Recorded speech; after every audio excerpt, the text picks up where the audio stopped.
नमस्ते टासिदेले आज चाहिँ अनि अब सागत दाउको अन्तिम दिन पर्दो रहेछ।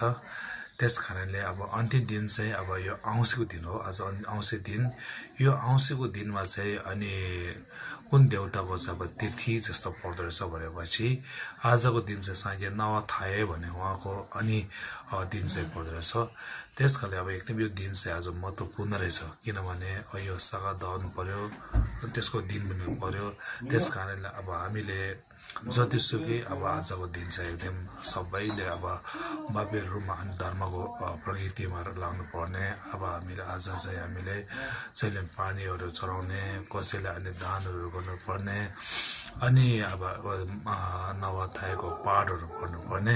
यस्तो पाठहरू पढ्यो भने हाम्रो अनि पापहरू सबै घट्छ। धेरै पुण्य कमाएको कारणले हाम्रो मनको कामना पनि धेरै अब छिट्टै पुरा हुने पनि त्यो सकिन्छ।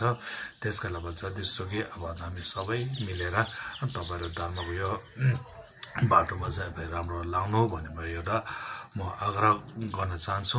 त्यसकारण आज दिन चाहिँ एकदम महत्त्वपूर्ण गरेर सबैले हाम्रो धर्म गर्नु, अनि त्यहाँतिर तीर्थहरूमा तीर्थ जानु, अनि परहरू गर्नु, अनि अब जतिसक्यो अब धर्म गर्नु भने, किनभने आजको दिन चाहिँ हामीले अर्को दिनको चाहिँ हामीले के भने अर्को दिनको हामीले अब सधैँ गऱ्यो भने आजको धर्म चाहिँ एकदम लाखौँ हुनेछ।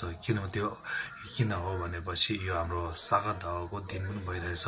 त्यस कारणले अब आज दिन चाहिँ अब महत्त्वपूर्ण अब सम्झेर सबैले अब जतिसुकै हामीले आजको दिन चाहिँ रक्सीहरू छरेर अनि रक्सी अनि मासुहरू सबै छरेर सबैले धर्ममा आवेश गर्नु हो भने म यो केही म अनुरोध यस्तो गर्न चाहन्छु।